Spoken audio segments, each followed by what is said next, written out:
What's George's time? What the fuck? 5 seconds. Crazy. Fuck!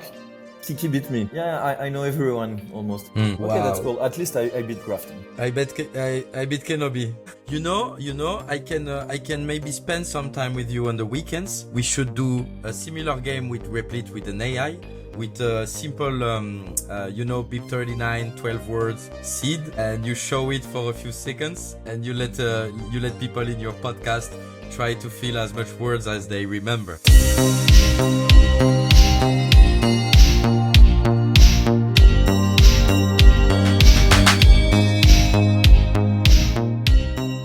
Hello guys, welcome once again. There's another week at BitCorner podcast. So yeah, last week was really interesting, right? I know I didn't know how we end up talking about ordinals, but it was quite fun. I know that there's so much hate on that or love, depends, but depends where you come from on Bitcoin. But it's on my end. I think it's really interesting to learn all these things. So, but today we're gonna discuss about Bitcoin, probably about a really good project, some economics, and a little bit of context on Europe and Bitcoin, Fiat, and some stuff. I hope that you enjoy because I'm gonna be honest, I have met these guys in the Barcelona Cypher conference. We hang out a lot and we talk a lot and we learn a lot from each other, but they're silly as me. If you know the show, then you will realize how it goes. So let's start this, and I want to welcome to Cyan and to Theo to BitCorner Podcast. Welcome, guys. Hi, thanks for having us. Thanks for the invite. Yeah. How was the afterlife, this Barcelona conference, guys? What have you been doing? Oh, it was nice. We stopped in Andorra on our way back, visiting some Bitcoiner friends there. And then we headed to Prague. We had a blast too. So happy to get some rest after all these conferences. Yeah, Barcelona was pretty intense, and we were really surprised to meet such a whole crowd of quality people. I mean, I wasn't aware there was such a based community in Barcelona. It was really nice meeting you all. It was really nice having dinners with you too. Absolutely, man. Actually, we got some really good feedback, so I'm glad that you loved it. It was the first time. I went with no expectation at all, but I really enjoyed it, and I think it was a success because besides that, we had fun going to dinner and everything. We actually made some network, and I think people learn some things in this fix. So yeah. So I don't know. I always like to start a podcast with the guests that they can share some of their dirty little secrets of their background before their Bitcoin rabbit hole journey. So I don't know, Theo, if you want to start and share us a little bit about yourself, and then we will go with science. Yeah, with pleasure. So initially I went to business school. I was then trained as a data scientist. And basically, I got into Bitcoin traveling in Japan. I lost my wallet, physical wallet with like fake money in it. And so I had to find a way to get some cash, some credit card, something to pay for my trip. And it's quite complicated, even if you have like good banking, when you are abroad to like manage to get a new credit card, to get like a lot of cash, because Japan is a really expensive country. So you would need like some important amounts to do a 3-week trip, as I did. Yeah. And so I struggled like phoning the credit card company, the bank, and they offered only like substandard, expensive, slow solution. And so at some point I already had like some Bitcoin, but to me it was just an investment. You know, I used to like hold it on an exchange, never use the wallet. Like it was just like some stonks, you know. And then I figured like, okay, I'm in Tokyo. It's a developed country, tech capital on this side of the planet. There must be a way for me to do a peer-to-peer exchange, although I didn't know this semantics at the time. And so I just Googled like Bitcoin ATM in Tokyo, find one in about like 50 minutes walk from my apartment. Went there, met the guy that installed the ATM because it was out of service. And he just told me like, yeah, I can exchange like up to like crazy amount. I don't remember. It was like 50K or 100K US dollars. Wow. And so I went back the next day, like withdraw coin from the exchange, put that on a software wallet, had a drink with a guy in the bar, just send him like something like 5,000 worth USD of Bitcoin. We waited for one confirmation, just nice chat. And then he handed me the cash and I was like, okay, So I had like a really practical problem that absolutely no financial institution in the world is able to solve. This thing is really interesting. I want to know more.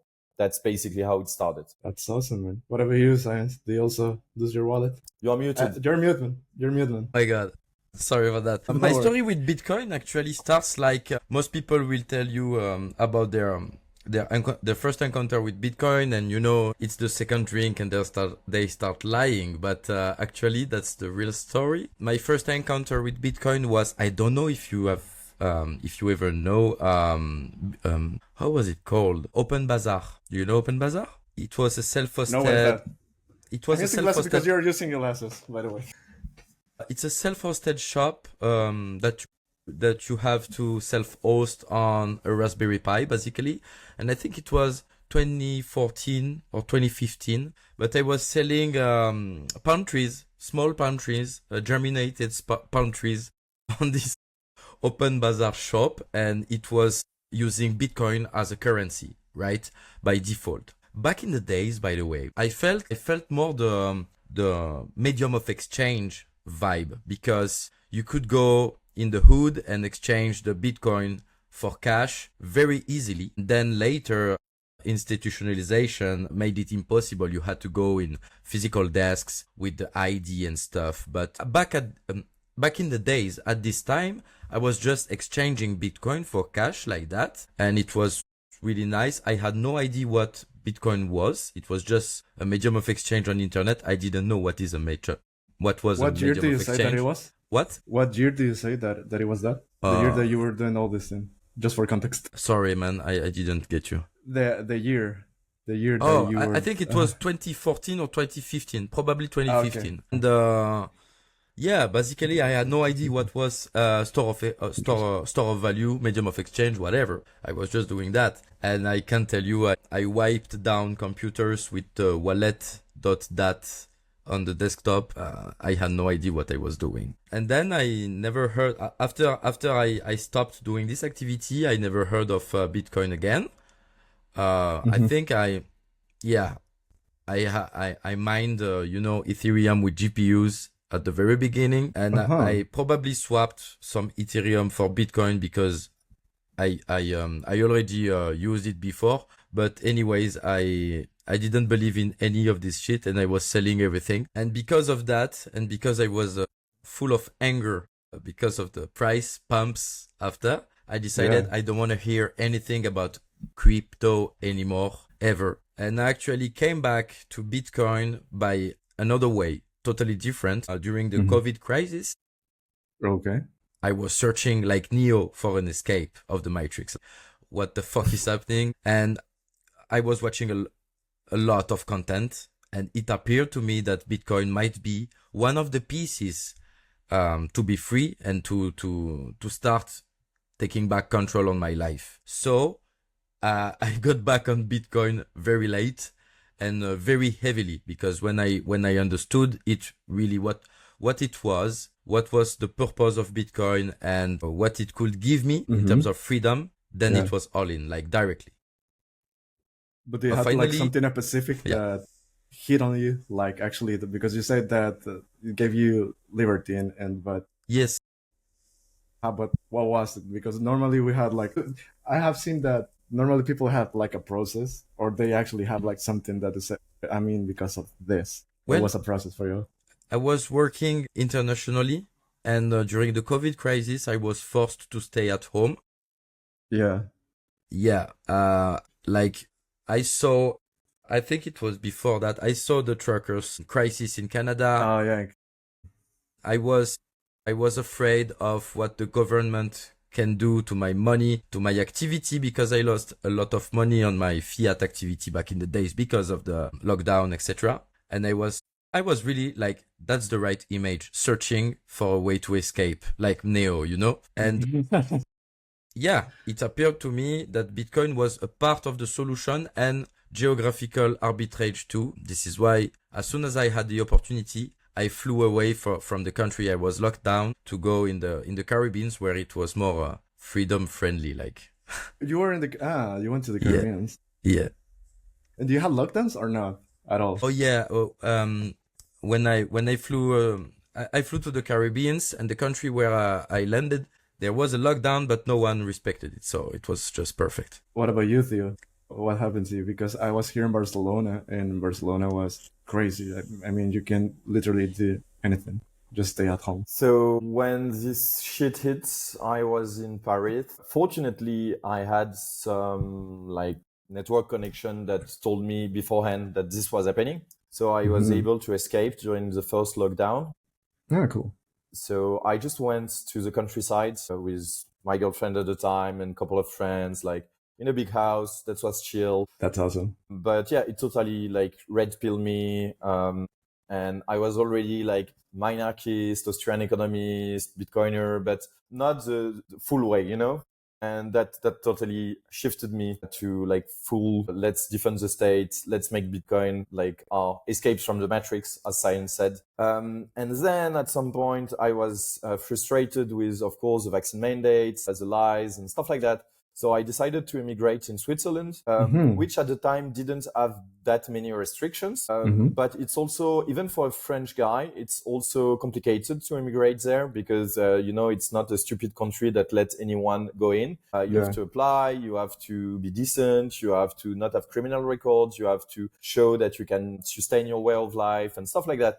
So it took some time. By the time I was settled in Lausanne, in the French part of Switzerland, the Swiss, because they are bored all the time because nothing happened in Switzerland. They don't value peace. And so they saw like the Italians, the Germans, the French doing like crazy batshit nonsense, jailing their own population. And they decided, like it's a bit quiet here. We will do the same, which was totally crazy because at the time they had like less cases, less deaths, and basically you could go to a restaurant, you could go to clubs, like it was quite free. And so because they decided to implement basically the same measures and in France, I came back to France. And yeah, that's what I did. And I at the time I was teaching economics and finance and also Bitcoin, but it was like the course was called blockchain technology, but you can figure what I told to my students. Yeah. And so they asked me because of the lockdown to do that remotely, which I really didn't like because what I really enjoyed in teaching was just like human contact. Like, I'm a Latin guy, like speak with the hands. I need to see in your eyes that you are getting or not getting. But if it's just like talking to someone on a screen, at some point I just told my students, I can just record video on YouTube and you can like watch that for free. So I don't understand why you should pay like 10 grand a year to just like log on your phone, smoke a joint, shut off your camera and pretend you listen at what I'm saying. This kind of stupid for both you and me. So I stopped that. And just after the lockdown, that's when I decided to work full time in Bitcoin, basically. That's interesting. Hold on, because you study economics, basically in economics and also in engineering, because I studied, how to say this in English? Management. I will struggle with this. Is industrial and management and logistic engineering.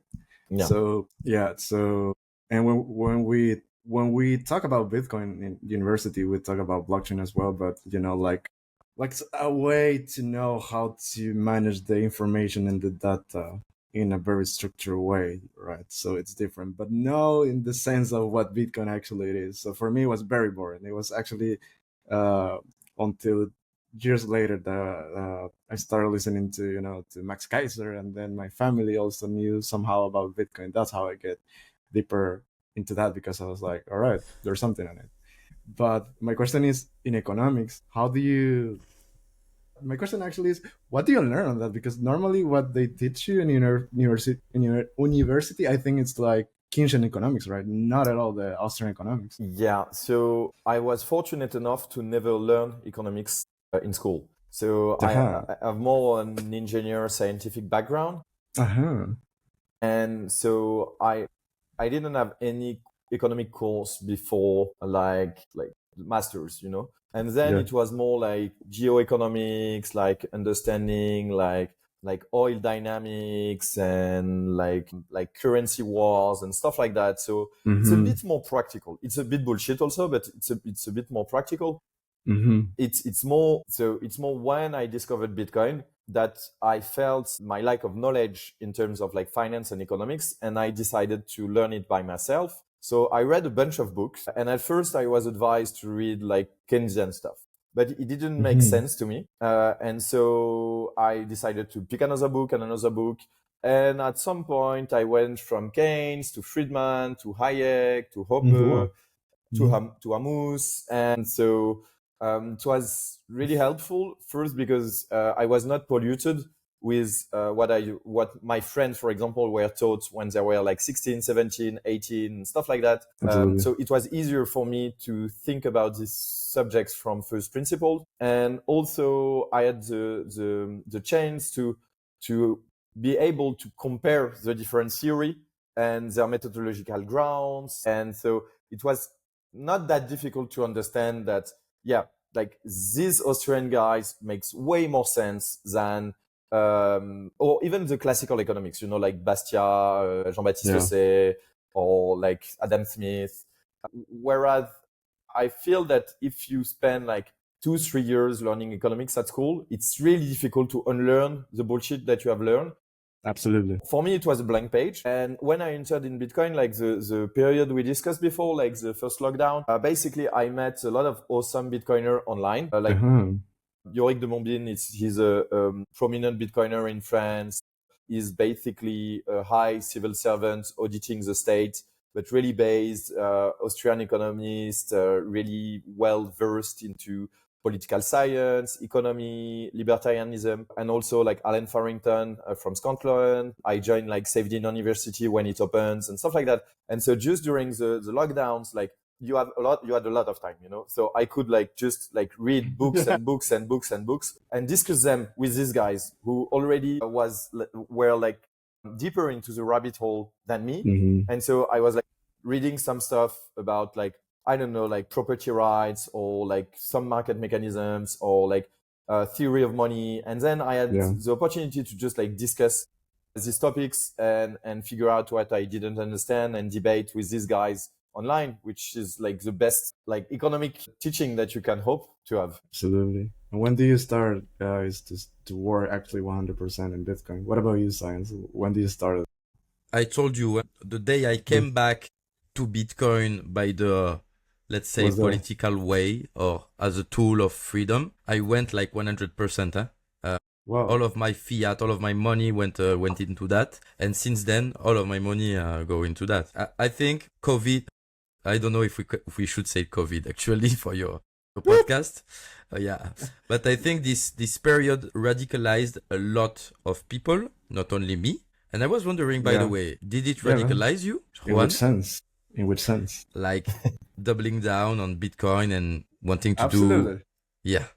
During my all right, so my COVID story was that I was also in lockdown and I was living in another apartment. So it was big apartment. So it was quite well because we had, with other flatmates, we had our own space. So basically that time I was really bored because it also happened that I finished my studies in the university. So it was the time actually that I was searching for a job and didn't find a job. So, well, actually, yeah, because I started working on Medium, making articles about Apple and whatever. And that's somehow I made money. And Medium actually was quite well during the COVID. Anyways, because I had a lot of time, I was like, first thing that actually drove me as well into Bitcoin is that because I had a lot of time, I was thinking, if I don't do nothing, I'll get fat because all the thing that I will do is to eat.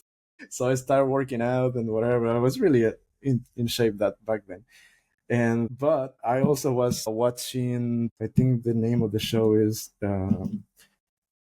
Orange Pilled, or I don't remember, but it was an RT podcast from Max and Stacy back then. When the war between Russia and Ukraine started, Max and Stacy left RT and went to El Salvador, and they started their own show and start working. So back then as well, I was talking with my parents and also my sister, and they both know about Bitcoin. But the interesting part is that my dad is a pediatrician, he's a doctor. He's not into economics at all, and he knew about Bitcoin. And my sister, he works actually in economics, so somehow I get it.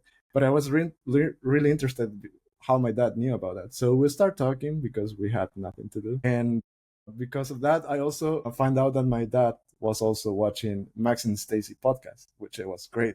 So I was like, maybe there's something here that I didn't learn in the university. So I'll start reading stuff. So I watched like Bitcoin books, and I think back then Cypherin launched the first book. Probably I don't remember. A few years ago. So I started reading that, and when I learned about everything, what actually money is, I was like, all right, so I have been lied, and that hit me so hard because uh, I'm the type of person that think that, all right, if have been wrong about this, what else I have been wrong, right? So I start digging more and more and more, and then I went literally into Bitcoin, and then I swipe into Medium. And the other thing is that I was back then I was also talking with my friends about Bitcoin, but they're not into Bitcoin nowadays. Maybe they are more because of me, but they weren't about Bitcoin. So there was a time that they told me like, you talk about much about Bitcoin, you should do a podcast. And then El Salvador started doing the Bitcoin legal tender thing, and Bukele and something was something there. I was like, how can I contribute from here? Because I was in lockdown in Europe. So how can I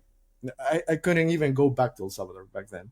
So yeah, so I was like, how can I help and do something here? And then I thought, all right, maybe I should do the podcast, because there were none Bitcoin Salvadorian podcasts in El Salvador. There was a lot of cool Bitcoin podcasts, but none of them were Salvadorian. So I was like, all right, there's a space here. I should start. And then I started, and then I went full into Bitcoin, and I have learned a lot, probably doing this thing. So yeah, that's how my rabbit hole went through. Well, Yeah. you cannot do better than that. Yeah, when you're contributing to Bitcoin, this is how you learn the most. I mean, I don't know, maybe I can talk about my experience starting Go ahead. contributing as well. Yeah, go ahead, man.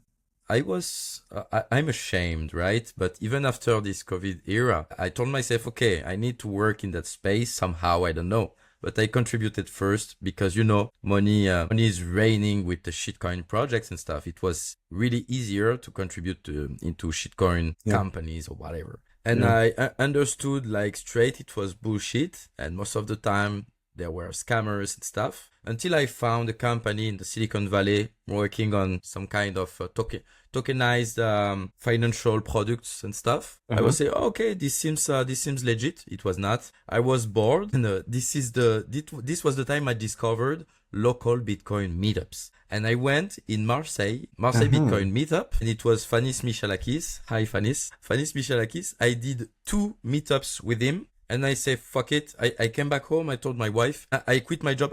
I had a really nice job with this American company. And I say, I quit everything.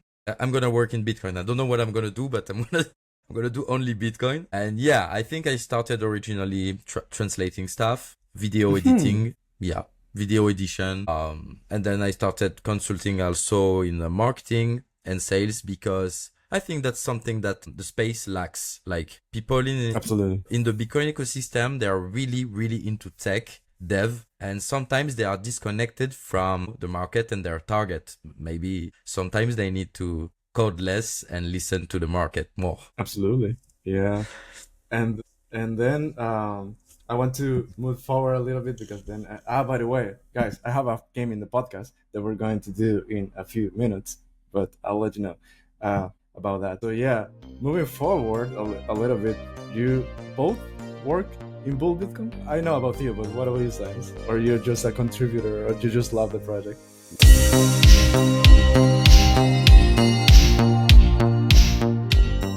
Cuando dejas tus activos digitales en un exchange o en custodia de alguien más, te expones a riesgos de terceros no deseados. A diferencia del sistema bancario tradicional, Bitcoin te permite tomar el control total de tus fondos utilizando tus propias claves privadas. Esto te permite ser soberano y esencialmente tu propio banco.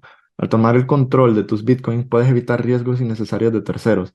Almacenar tus Bitcoin en custodia de terceros, como los exchanges, puede exponerte a ataques de actores malintencionados, gobiernos o estafadores que lo único que quieren es apoderarse de tu dinero.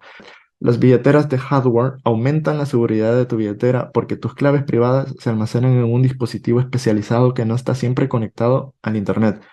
Como te he dicho antes, mantener tus claves almacenadas en un dispositivo en línea puede exponerte a factores adicionales de ataque, por lo que se recomienda usar una billetera de hardware al almacenar grandes cantidades de Bitcoin durante largos periodos de tiempo. Jade es una billetera de hardware no custodial para Bitcoins y Liquid que ofrece opciones de firma simple y firmas múltiples. Yo personalmente lo utilizo para almacenar mis bitcoins, ya que me siento mucho más seguro manteniendo mis bitcoins en una billetera fría que en una almacenada, por ejemplo, en mi teléfono. Si estás pensando en adquirir uno para ti, no olvides utilizar el código de descuento de nuestro show, BitCorner Podcast. De esta forma estarás apoyando directamente el show y además obtendrás un 10% de descuento para la compra de tu billetera fría. Well, I always was a friend of the Bull Bitcoin team, and Theo, as we launched in France first and the whole Europe, obviously, Bull Bitcoin is now available for the whole Europe, and volumes start increasing. And I think, but Theo could talk about this better than me. But I think, yeah, maybe he needed a little bit more time, and he asked me to join the team so I could help on various tasks, but mainly onboarding new users and business development. So, Theo, the big question, what is Bull Bitcoin? So yeah, basically Bull Bitcoin is the longest running Bitcoins only exchange. It's totally This is not sponsored, guys. Sorry, I need to do the. we don't sponsor anything anyway, so Yeah. you don't need to disclose. People know. All right. And so yeah, it was founded in 2013 in Montreal, Canada, by Francis Pouliot, an OG Bitcoiner basically, and it was always self-custodial. He stems from a really cypherpunk background, not compromising with Bitcoin core values, especially privacy, self-custody, and stuff like that. He is well versed into the same things as I am, like economics, political science. So for him, it was always a political revolution. And so basically, he discovered Bitcoin and he wanted like to create tools for people to be able to use that more easily. At first, Bitcoin was just a cash exchange. So it was a physical location in Montreal. You get in, you exchange some cash for Bitcoin. You had Francis at the entrance helping you set up a paper wallet, understanding what is a public key, a private key, an address, how do you do a transaction and stuff like that. And then with the 2016-2017 bull market, it was a victim of its success, basically. And so there were like really large volumes with cash. And you can picture the thing like 20, 30 something years old in a physical office, like doing crazy volumes in cash. That's pretty dangerous. And so at this point, he decided to close the physical location and to bring the business online by just creating a platform that does exactly the same thing, which is our flagship product today. So basically, it's just like when you go to the airport, you have like this currency desk where they say, okay, I'm in Japan, I want to exchange yen for euro. I will buy you will buy euro at this price, sell yen at this price. We do exactly the same thing. You end the cash over the counter. Of course, with us, it's bank wires. We send you the Bitcoin on your delivery method of choice, be it Lightning, Liquid, or on chain. So we never keep funds on behalf of clients. And we only deal in Bitcoin. Mainly, I would say Bull Bitcoin is a technology company. The way we make money is the spread between the price at which we buy Bitcoin and the price at which we sell Bitcoin. There is no fees, no hidden commission. We even pay for on-chain transaction when we deliver the Bitcoin to you. However, we also develop a lot of open source tools and we contribute to a lot of projects that doesn't bring money directly. So for example, we have a Bitcoin open source self-custodial wallet that is structured in a way that is becoming more popular this day.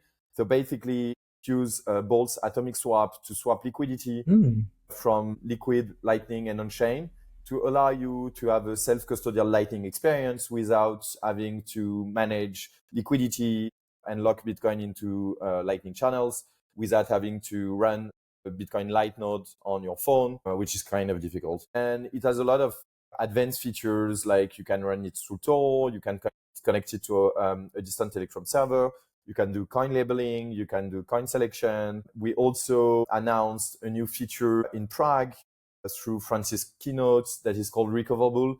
It's basically a new technology to help onboard people. It's a backup technology. So it's not meant to replace hardware wallets, but it allows you to really download the self-custodial software Auth Wallet on your phone and to have a backup with really strong encryption directly on a drive or on a local file. So that way, if you met like some newbie, I don't know, in a restaurant or stuff like that, they won't have the attention span to learn about like what is BIP39, what are mnemonics, what is a private key, what is a public key. you can just basically make them download the wallet, do a backup through their Google Drive, for example, and it will be encrypted through a pin, but it's not directly encrypted through the pin. So it's kind of difficult. It's long to explain, so I won't delve into that. But basically, it's really strong encryption.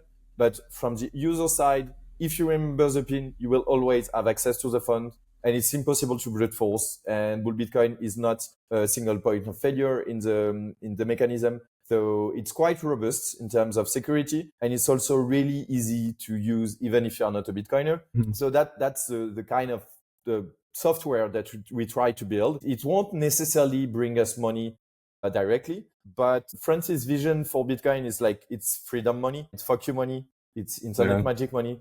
So we need people to spend it. We need people to hold it. We need people to be able to easily swap between different layers, different networks, even from fiat to Bitcoin, because that's the world we live in. And so basically what we try to do is make the experience as beautiful, as easy, and as pleasant as possible, so that people will start understanding the importance of self-custody, the importance of mixing, of privacy, or stuff like that.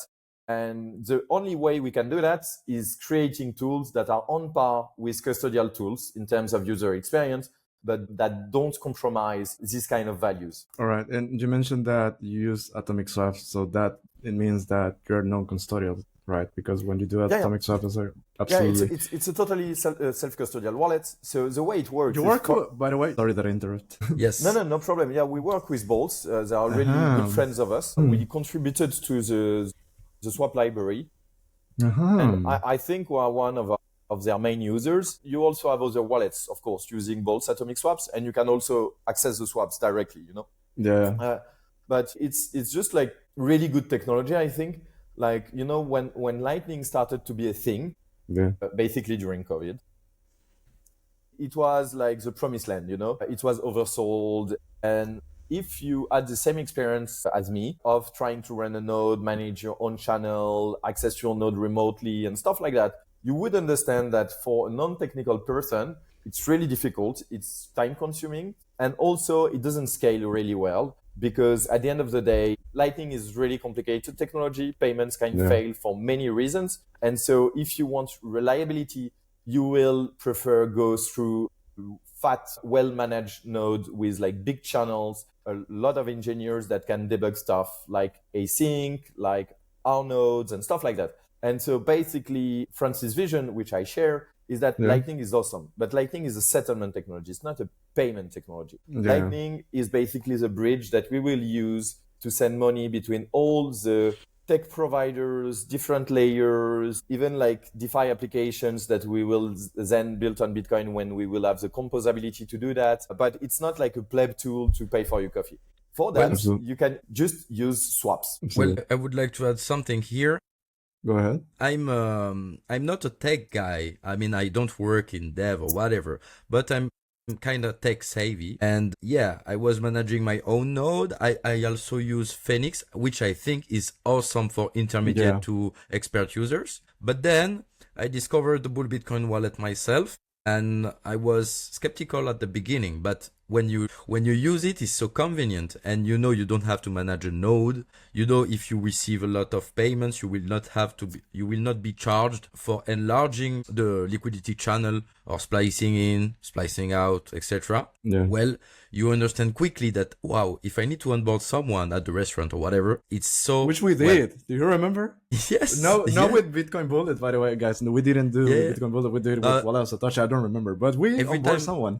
Every time I can do that, I will do it, But it makes it so much easier. Yeah. Theo mentioned the Bull Recover feature, which is a revolutionary way to make a backup quickly without having to explain BIP39 to a newbie, etc.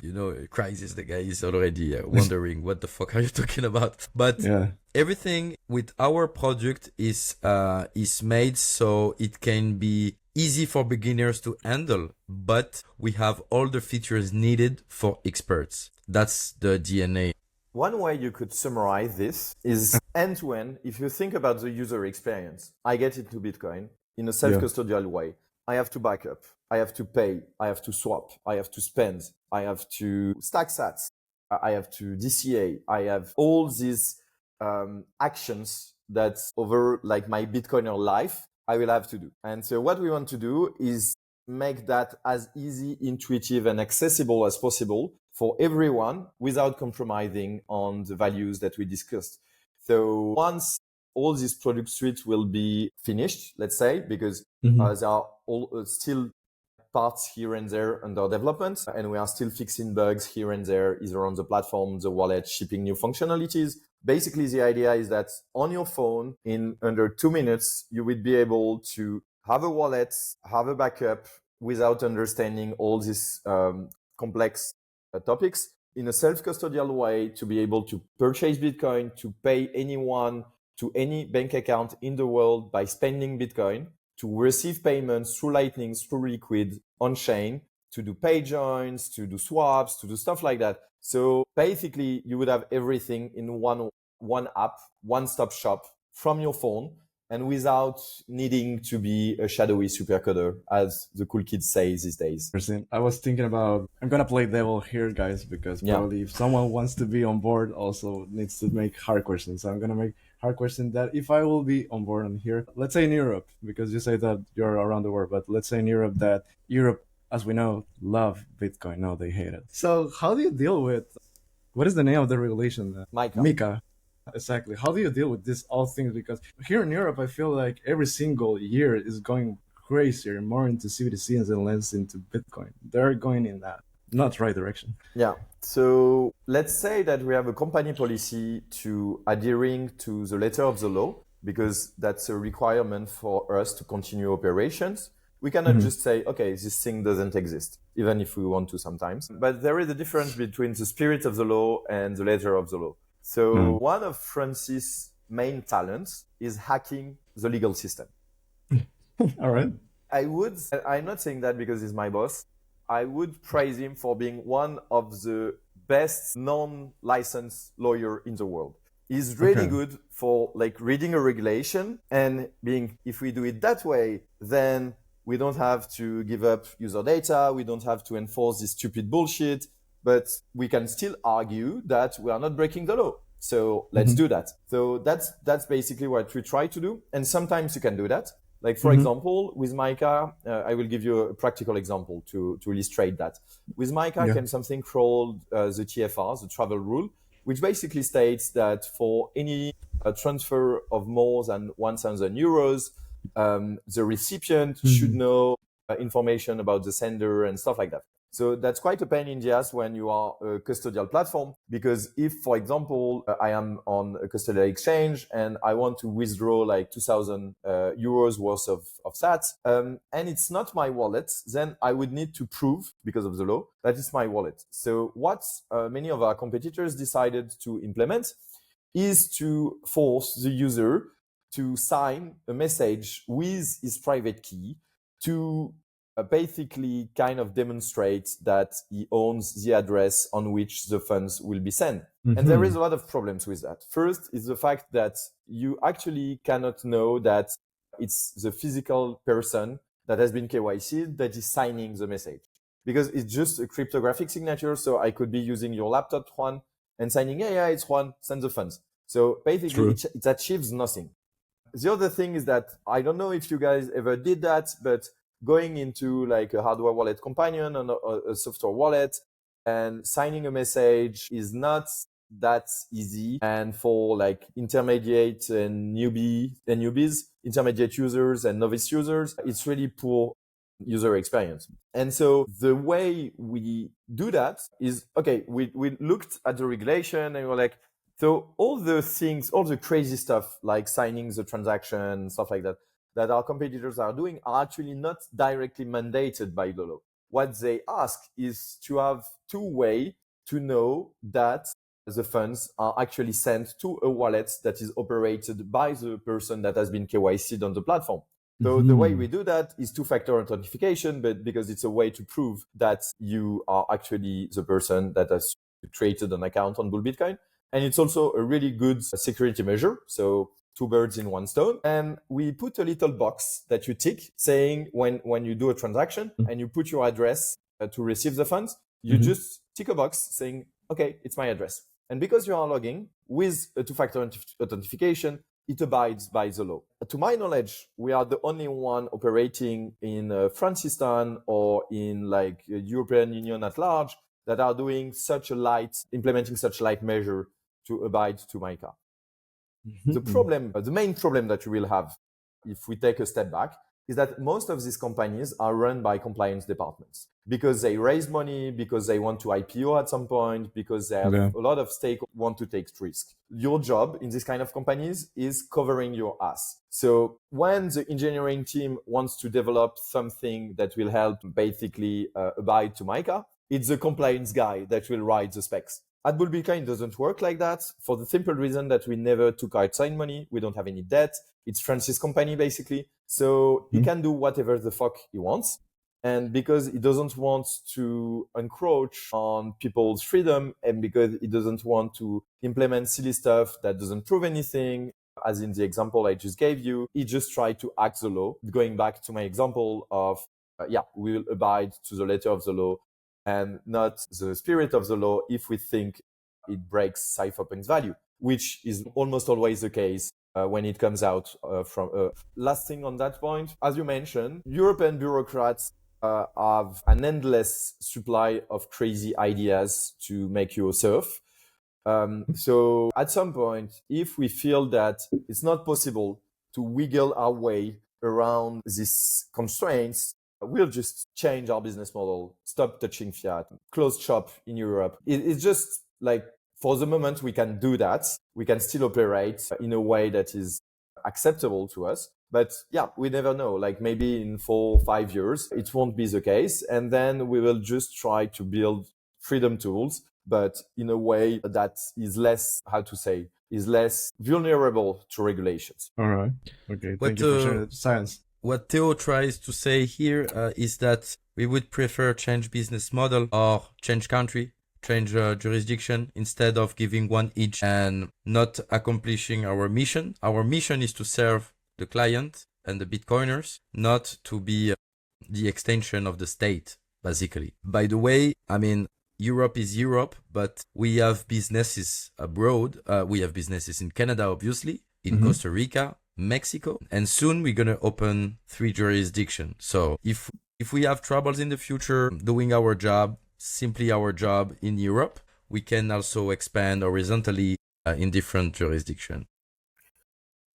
And also, sorry to interrupt, Science, quickly. Also, one thing we could do in Europe, like this regulation, when it targets individuals, it's really bad.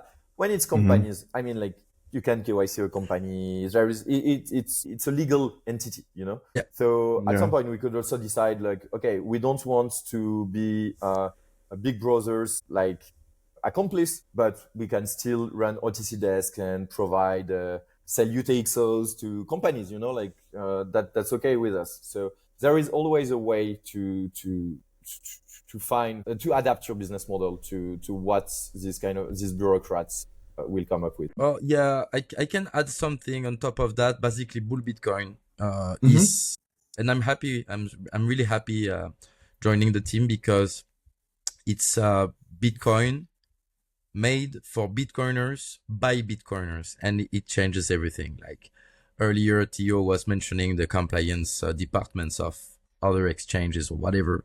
They are not Bitcoiners. Basically, they will not take Bitcoiners' considerations when applying the rules, basically, and we do all sort of stuff. We also facilitate real estate deals, including Bitcoin transactions. We also help professionals, companies, institutions constitute Bitcoin treasuries. And recently, we even had a partnership with a Canadian bank, allowing all their customers to access real Bitcoin and not ETFs or, I don't know, Suits coins. Like Suits coins is, Bitcoin treasury companies, stocks. Yeah, absolutely. So that's what we do. Yeah. Actually, I have a funny question about that, but I'm going to ask you after the game because I had a funny game. But just before jumping into the game, guys, I just want to clarify because probably some of you asked, so why do you show these services? And my idea is to show everything possible that are in the Bitcoin space. So of course, I have to be very transparent. My partner, of course, is Blockstream, but besides that, I always like to show everything that all the options that you have possible. You know that Julian have been from Relay have been here in the podcast. That's why you guys are here, because I think those are kind of the best options that I have seen that probably are the best option for Europeans. The same if you go to other places around the world, for example, in El Salvador, Blink for me, it's one of the best options. So my goal is to show you, besides all the technical parts and all the funny parts, that you just have several options that it exists this and this and this, and then you go and dig into it and do your own research on that, and then you can start using it or not, and you can throw shit on them. But that's on you guys. Yeah. And man, the competition is always good for the end user. Exactly. They have more options, and all of us are helping into the Bitcoin adoptions. Exactly. So yeah. So guys, I have two games in the podcast. One it's funny, and the other one is funnier. One actually I wanted to do with you, but in the conference, but we didn't have the time. So, but now I have the time, and because of my podcast, I'm gonna tell you how to do it. The first one, this is a competition. It's actually a competition by the end of the season. That is, I don't know if you have ever asked who is the fastest typing, or how much time do you actually take to type A to Z, the alphabet. It's a very hard competition between Bitcoiners. And right now, the king of that competition is Jordi from Satlantis, I think. Oh, yeah. Yeah, doesn't it? Yeah. So he has one of the best timing, I think. I won't say the timing because it's pretty good, but I want to see how. What? Wait, can you repeat what the rules are for 80 IQ pleb? You need to type the alphabet in the right order. Yeah, and you have to be fast. And I'm doing this with you guys because I know you spend a lot of time in the computer. So I'm gonna share with you. I'm gonna share with you the link on the chat, and you have 3 opportunities to do this. And where is it? So yeah, here. So you can do it. I can give you several options. The first one is that you can do it by yourself and just share me your best timing, a screenshot of the best timing, because we don't trust, we verify. Or you can share your screen and people can laugh at you. It's up to you. Okay. So, and you have 3 opportunities, and we keep the best timing. And by the end of the season, we will see who is the best Bitcoiner typing the alphabet. You start, Theo? I'm starting now. Okay. All right, you have 3 opportunities now.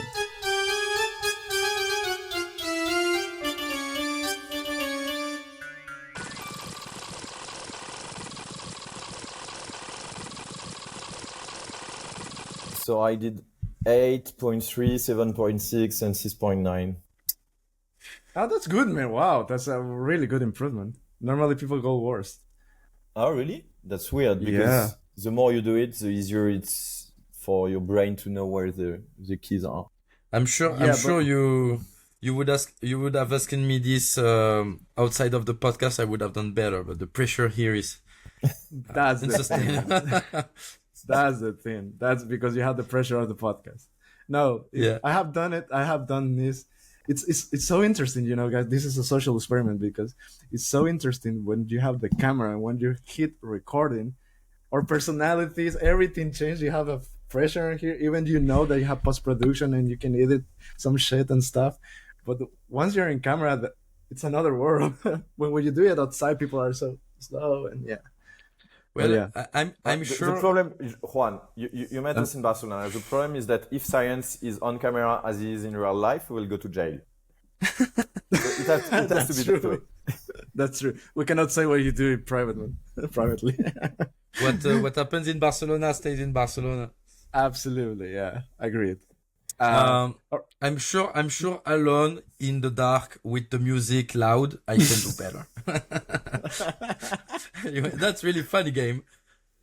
Yeah, absolutely. It's really. I mean, it's really stupid. Let's be honest, but it's really catchy. People love it. Now people are really into that. So yeah, You So you should. I'm Sorry, curious, what's Jordi's time? my time. No, Jordi. Jordi. Jordy. Look, that is Jordy. These are the best timing. Drew, What the he. fuck? 5 seconds. Crazy. Yeah, Fuck. so hold on. He Drew, beat me. he's from Blockstream. He's the one that works in the marketing from Blockstream. Kenobi, Yeah, probably I you know know him. everyone almost. All right, so yeah, so the best timing it's Adam. By the way, this is not Adam back, just to let you know. But Jordy from South Atlantic has the best timing. Yeah. So Okay, that's far. cool. At least I beat Grafton. I bet. Yeah. I bet Kenobi. All right, man. Yeah, you see, you're not the worst one. Yeah, Kenobi, he was struggling on that. you know, I can maybe spend some time with you on the weekends. We should do a similar game with Replit with an AI, with a simple, BIP 39, 12 words seed, and you show it for a few seconds, and you let people in your podcast try to fill as much words as they remember.